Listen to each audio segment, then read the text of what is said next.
పాకం అక్క అంటాం కదా. అక్క అవినాష్ గారు ఇప్పుడే కొట్లాడిండ్రు, మీరు ముగ్గురికి నేనే కౌంటర్ వేస్తా, నేను సింగిల్ మెన్.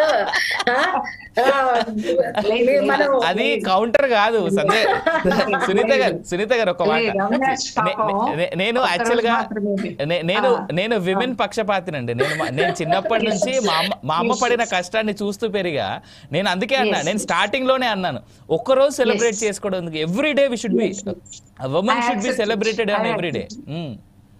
సో నలభీమ పాకం అంటాం కదా, ఇంట్లో వంట మాత్రం మగవాళ్ళు కూడా ఎందుకు చేయలేరు? సో నేను ఇంకొక పాయింట్ ఆలోచించమని అప్పీల్ చేస్తున్నా. అదేమిటి అంటే, ఆడవాళ్ళు చేయాలా మగవాళ్ళు చేయాలా అని పోటీ కాదు. వాస్తవానికి ఇలాంటి పనులన్నీ సామాజికీకరణ చెందాల్సిన అవసరం ఉంది. సామాజికీకరణ అంటే, ఇంతకు ముందు మనకు ఉమ్మడి కుటుంబాలు ఉన్నాయి. ఈ ఉమ్మడి కుటుంబాల్లో ఆడవాళ్ళంతా వంట చేసే పనిలోనే ఉన్నారనుకుంటే భ్రమ. ఆడవాళ్ళు కొద్దిమంది వంటలు చేసేవాళ్ళు, కొంతమంది పిల్లల్ని చూసుకునేవాళ్ళు, కొంతమంది వ్యవసాయ పనులు చూసుకునేవాళ్ళు, కొంతమంది చేతి వృత్తులు అంటే హౌస్ మేకింగ్, ఇంట్లో ఏం కావాలో ఇట్లాంటివి చేసేవాళ్ళు. ఇట్లాంటి రకరకాల పనుల్లో ఆడవాళ్ళంతా నిమగ్నమై ఉండేవాళ్ళు. మగవాళ్ళు కూడా రకరకాల పనుల్లో నిమగ్నమై ఉండేవాళ్ళు. అంటే సోషలైజేషన్, ఒక పని ఈ రోజు ఒక యూనిట్, భార్య భర్త బిడ్డలు అనేది కాకుండా ఉమ్మడి కుటుంబాల్లో అట్లా ఒక పనిని నలుగురికి చెందిన, అంటే బిడ్డలు కూడా, నేను బాగా అర్థమయ్యేది చెప్పాలంటే, పిల్లలు అనుకోండి, పసిబిడ్డలు కన్న తల్లే పాలివ్వాలని రూల్ ఏం లేదు. ఏ తల్లైనా పాలివ్వగలిగే తల్లి పాలు తాగే బిడ్డకి పాలిచ్చేవాళ్ళు. ఆ పసిబిడ్డని కన్న తల్లే చూసుకోవాల్సినటువంటి అవసరం కూడా లేదు. ఇంకొక తల్లి ఎవరో ఒకరు చూసేవాళ్ళు. సో ఇప్పుడు ఏం జరగాలి? మనం శిశువు మందిరాలు అంటున్నాం. అంటే ఒక బిడ్డ ఒక ఇంట్లో బెదగడం కంటే నలుగురు పిల్లలు, ఒక వీధిలో ఉన్న పిల్లలు ఒక చోట పెరగడం అనేటటువంటిది పిల్లల అభివృద్ధికి ఉపయోగపడుతుంది.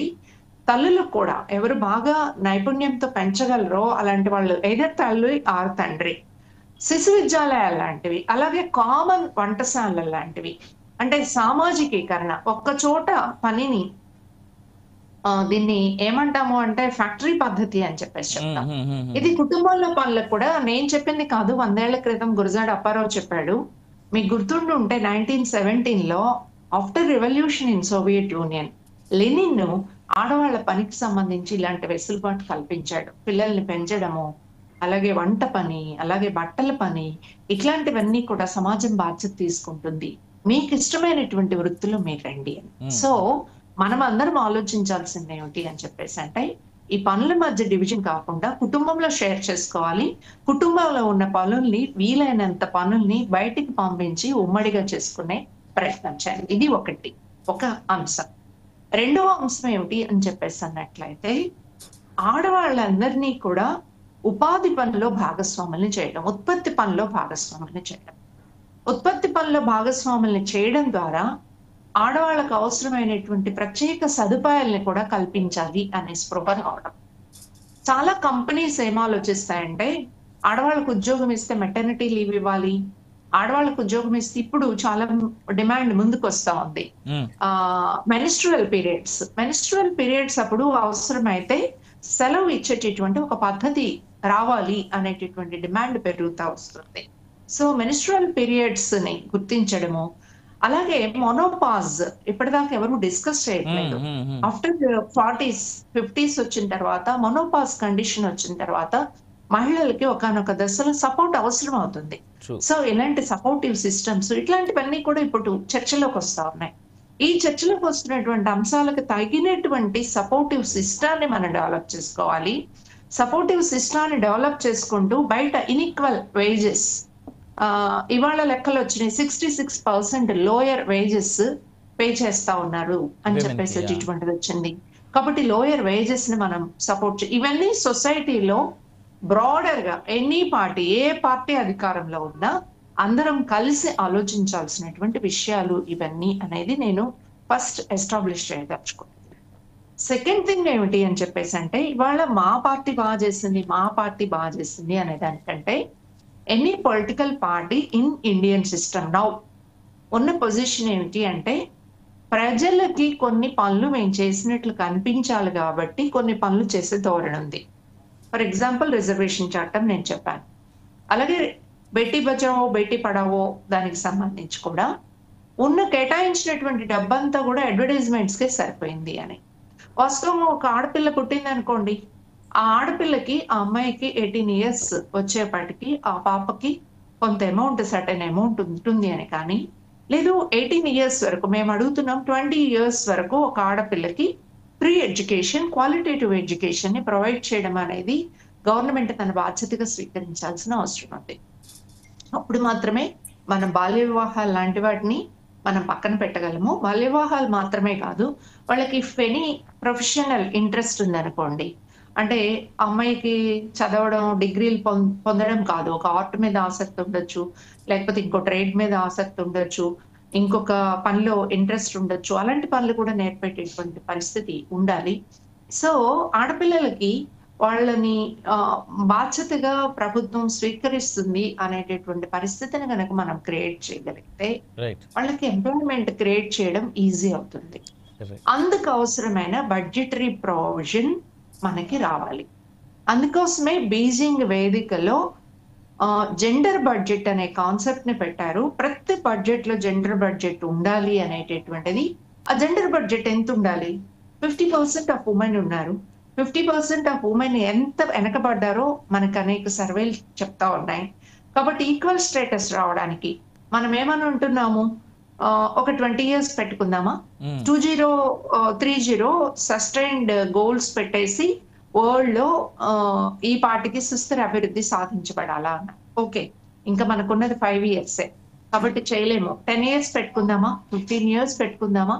ఓ చర్చకి రండి, ఒక 10-20 years పెట్టండి. పెట్టిన తర్వాత ఈ ఇయర్స్ లోపు మనము అసమానతని అధిగమించాలి. సో హౌ మచ్ బడ్జెట్ మనము దీనికి కేటాయించాల్సిన అవసరం ఉంది, ఎలాంటి చట్టాలు చేయాల్సిన అవసరం ఉంది, ఇవి ఓపెన్ గా చర్చించబడాలా? ఆ చర్చించబడే వాతావరణం ఉందా? లేదు కదా. రాజకీయాల్లో ఎవరు పై చేయి సాధించాలా అనేటటువంటి పద్ధతుల్లోనే డిస్కషన్స్ జరుగుతున్నాయి. మనం పార్లమెంట్ లో చూస్తా ఉన్నాం. రమాదేవి గారు, ఒక ప్రశ్న. ఇలాంటి అన్ని డిస్కషన్స్ వరకు బాగానే ఉన్నాయి, కానీ ప్రాక్టికల్ గా ఎంత సాధ్యం ఇవి? యాక్చువల్ గా సాధ్యము అంటే, యాక్చువల్ గా మేము ఐద్వాగా లెఫ్టిస్ట్ భావజాలంతో ఉన్నాము. లెఫ్టిస్ట్ భావజాలంలో మేము ప్రధానంగా చెప్తున్నది ఏమిటి అని చెప్పేసి అన్నట్లయితే, లెఫ్టిస్ట్ దీనిలో ఈక్వాలిటీ అనేది not only between men and women, equality among all the people. Among all the people అన్నప్పుడు ఈ రోజు ఉన్నటువంటి పాలసీస్ చాలా రాడికల్ గా చేంజ్ అవ్వాల్సిన అవసరం ఉంది. అంటే ఫర్ ఎగ్జాంపుల్ మన దేశంలో అదానీ అంబానీ లాంటి వాళ్ళ ప్రాపర్టీస్ చాలా పెరుగుతున్నాయి, మిడిల్ వాళ్ళ ప్రాపర్టీస్ కొద్దిగా పెరుగుతున్నాయి, పూరర్ సెక్షన్స్ చాలా డౌన్ ట్రెండ్ లో నడుస్తున్నాయి. ఈ పాలసీస్ ని చేంజ్ చేస్తే తప్ప ప్రాక్టికల్ గా ఉమెన్ స్టేటస్ కూడా ఇంప్రూవ్ అయ్యే అవకాశం లేదు. ఎందుకని ఉమెన్ కూడా ఈ 80%, ఇవాళ 80% అంటే నేను ఎందుకు అంటున్నానంటే 80% ఆఫ్ పీపుల్ కి ఇవాళ రేషన్ బియ్యాన్ని సప్లై చేయాల్సిన పరిస్థితిలో ఉన్నాం మనం. అవును కదా. అంటే వీళ్ళందరూ పేదరికము దిగువలో ఉన్నారని మనం గుర్తించడమే కదా. ఈ ఫ్యామిలీస్ లో ఉన్న ఉమెన్ అంతా స్టేటస్ అదే కదా. సో ఈ స్టేటస్ ని మనం ఇంప్రూవ్ చేస్తే కదా లైఫ్ విత్ డిగ్నిటీ అని చెప్పేసేటటువంటి దానికి నిజమైన అర్థం వచ్చేది. సో ఉమెన్ ఇష్యూస్ అనేవి మెన్ ఇష్యూస్ తో కూడా లింక్ అయి ఉన్నాయి అని చెప్పేసి మేము అనుకుంటాం. ఇదేదో మెన్ కి ఉమెన్ కి వ్యతిరేకమైన, అంటే డిఫరెంట్ ఫోర్సెస్ లో నిలబడాలి. Of course there is a patriarchy. పెట్రియార్కీలో ఎవరికి ఉపయోగము? వాస్తవంగా ఒక కుటుంబంలో ఉన్న మగవాడికి ఉపయోగం అని ఆ మగవాడు ఫీల్ అవుతాడు. నో, యాక్చువల్ గా అతనికి కూడా నష్టం. ఎలా నష్టం అంటారేమో, ఫర్ ఎగ్జాంపుల్ ఒక ఫ్యామిలీని మీరు తీసుకోండి, ఒక కాంట్రాక్ట్ జాబో లేకపోతే ఇంకో చోటు జాబ్ చేస్తున్నారు, చెరువు 20,000 వస్తుంది. మినిమం వేజ్ ప్రకారం అయితే ఒక 30,000 రావాలనుకోండి. ఇద్దరు ఈక్వల్ అని చెప్పేసి అనుకుంటే మినిమం వేజ్ వస్తే ఇద్దరికి 60,000 వస్తుంది. అప్పుడు కొంచెం బెటర్ లైఫ్ ఉంటుంది. ఒక అగ్రికల్చర్ లేబర్ ఉన్నారు, అగ్రికల్చర్ లేబర్ కి 600-700 వేజ్ ఉంటుంది మెన్ కి. ఉమెన్ కి ఎంత ఉంటుంది? 300-350, బాగా ఉంటే 400 ఉంటుంది. ఈ 400 కాకుండా ఆ అమ్మాయికి కూడా 700 ఉందనుకోండి, ఆ ఫ్యామిలీకి 1400 వస్తాయి కదా ఒక అగ్రికల్చర్. బెటర్ లివింగ్ అనేటువంటిది క్రియేట్ అవుతుంది, బెటర్ లివింగ్ వస్తుంది కదా. అంటే మగవాళ్ళు ఆడవాళ్ళ మీద పెత్తనం ఉండడం ద్వారా ఓహో మేమేదో సుపీరియర్ అనేటటువంటి ఒక భావాన్ని, ఒక ఫాల్స్ భావన అది అంటాను. ఆ భావన ఉండడం ద్వారా స్త్రీలకు తక్కువ వేజ్ ఇవ్వడం, పురుషులకు ఎక్కువ వేజ్ ఇవ్వడం అనేటటువంటి తారతమ్యం ద్వారా వాస్తవానికి లబ్ధి పొందేది upper strata, not lower strata, not middle strata. So women issues are linked to the society. అందుకనే ఎంగిల్స్ అనే ఆయన ఏమంటాడు అంటే, Engels maybe you heard his name, Marx Engels are the best friends. Engels ఏమంటాడు అంటే, సమాజంలో మొట్టమొదటి అసమానత స్త్రీల శ్రమ మధ్య పురుషుల శ్రమ మధ్య రావడం మాత్రమే కాదు, ఎక్స్ప్లాయిటేషన్ స్టార్ట్ అయింది అంటాడు. సో ఈ స్త్రీ పురుష శ్రమ అనేటటువంటి దాని మధ్య ఉన్న తేడాని మనం పరిష్కారం చేయడం వైపు స్త్రీలు పురుషులు ఇద్దరూ కూడా కలిసి పనిచేస్తే మనం అప్పర్ స్ట్రేటా నుంచి లోయర్ స్ట్రేటాను రక్షించే పరిస్థితి వస్తుంది. అప్పుడు స్త్రీలను రక్షించడం అనేటటువంటిది, స్త్రీల యొక్క హక్కులు కాపాడబడటం అనేది, స్త్రీలు కూడా ఇప్పుడు 33% రిజర్వేషన్స్ గురించి మనం కొట్టుకుంటున్నాం. యాక్చువల్ గా స్త్రీలు ఈక్వల్ స్టేటస్కి వస్తే స్త్రీలు నాయకత్వంలో కూడా ఈక్వల్ స్టేటస్ కి చేరడం సాధ్యం. అయితే మీరు అన్నట్లు ఇప్పుడు ఇది సాధ్యమవుతుందా, మనం డిస్కస్ చేసుకోవడానికి ఉపయోగపడుతుంది అంటున్నారు. ఫస్ట్ అసలు డిస్కషన్స్ జరగాలి కదా. డిస్కషన్ జరిగితే కదా మనం అనలిటికల్ గా వాట్ ఈస్ వాట్ అని చెప్పి ఒక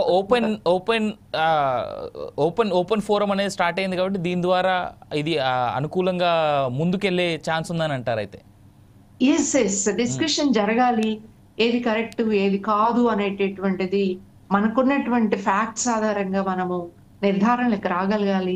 ఏదైతే నిర్ధారణకు వచ్చామో దాన్ని సాధించడం కోసం మనం ఒక అడుగు ముందుకు వేయడానికి ట్రై చేయాలి. నేను ఎందుకే చెప్పాను, మార్చ్ 8 అనేది ఒక రోజుకు పరిమితం అనే మీరు ఆందోళన పడుతుంటే చెప్తున్నాను. ఈ ఒక రోజు అనేది మన చరిత్రకు సంబంధించి, మన పోరాటాల స్ఫూర్తికి సంబంధించి మనమందరం దాన్ని ఆ చరిత్రలోకి వెళ్ళి ఏం జరిగింది, ఎందుకు జరిగింది, చరిత్రలో ఏ రకంగా ఇది ఎవాల్వ్ అయింది. సో స్ట్రగుల్ ద్వారా వచ్చినటువంటి మార్చ్ 8ని మనం స్ట్రగుల్స్ ద్వారా ముందుకు తీసుకువెళ్ళేటటువంటి ఒక ప్రయత్నము, ఆ స్పిరిట్ ని మనం అందుకోగలగాలి. ఆ స్పిరిట్ ని మనం అందుకోవడమే కాదు, నేను ఎప్పుడో స్పార్టకస్ అనే ఒక పుస్తకం చదివాను. స్పార్టకస్ అదే స్పార్టకస్ అనే అతను ఆనాడు బానిస సమాజం మీద తిరుగుబాటు చేస్తాడు. ఆ తిరుగుబాటులో అతను ఓడిపోతాడు. అంటే అతను మాత్రమే కాదు, అతని నాయకత్వంలో బానిసలందరూ తిరుగుబాటు చేస్తారు. ఫైనల్ గా ఓడిపోతారు. ఓడిపోయిన క్రమంలో స్పార్టకస్ భార్య ఆమె తప్పించుకుని అక్కడి నుంచి ఒక స్వేచ్ఛాయుతమైన ప్రాంతానికి వెళ్తుంది. ఆమె తన బిడ్డలకి స్పార్టకస్ చరిత్ర గురించి చెప్తూ ఉంటుంది. ఏమిటి ఆ చరిత్ర చెప్పడంలో అంటే, ఈ చరిత్ర విముక్తి చెందే వరకు, మానవుడు స్వేచ్ఛ పొందే వరకు ఈ స్టోరీ చెప్పబడుతూ ఉండాలి, తరతరాలకి చెప్పబడుతూ ఉండాలి. సో మనము మహిళల గురించి ఈరోజు మనలో సగభాగం మనం అనుకుంటున్నాం కదా, మన సంస్కృతిలో శివుడు అర్ధనారీశ్వరుడు, విమెన్ అంటేనే బెటర్ హాఫ్ అంటారు కదా మేము. శివుడు గురించి పక్కన పెట్టినా సరే generally all married men say she is my better half అనే అంటారుగా కదా. సో వాస్తవంగా మన సంస్కృతిలో ఒక భాగం అది.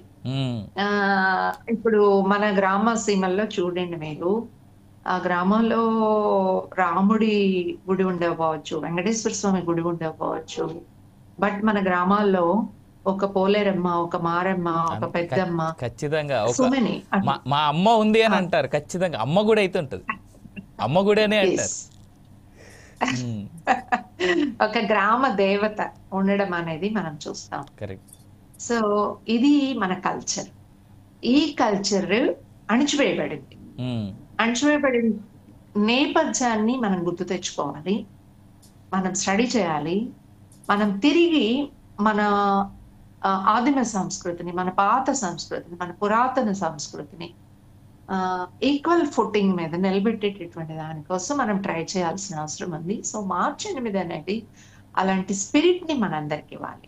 నాకు సో ఈ డిబేట్ మొత్తంలో లేదా ఈ డిస్కషన్ మొత్తంలో రమగారు మనం ఇన్ని మాట్లాడినా నాకు ఆ ఒక్క లైన్ మీరు చెప్పారు చూడండి, మన పాత మన పురాతన సంస్కృతి మన సంస్కృతి ఏదైతే ఉందో దాన్ని మళ్ళీ రీబిల్డ్ చేయాలి అనేటువంటి statement. I mean that must be happening because దానివల్లే నాకు తెలిసి మేబీ మీరు అంటున్నట్టుగా లేదా మీలాంటి పోరాట వనితలు ఎవరైతే ఉన్నారో అందరూ కోరుకున్నట్టుగా విమెన్కి జరగాల్సినటువంటి సరైన న్యాయం, ఇవ్వాల్సిన సరైన రెస్పెక్ట్ మేబీ అప్పుడే ఇస్తారేమో అనేటువంటి చిన్న కాన్ఫిడెన్షియల్ స్టేట్మెంట్ లాగా ఏదో తెలియని ఒక ఆనంద భరితమైనటువంటి స్టేట్మెంట్ లాగా అనిపించింది నాకైతే అది. I mean I think Sunitha Reddy గారు కూడా యాక్సెప్ట్ చేస్తారనుకుంటా ఆ స్టేట్మెంట్.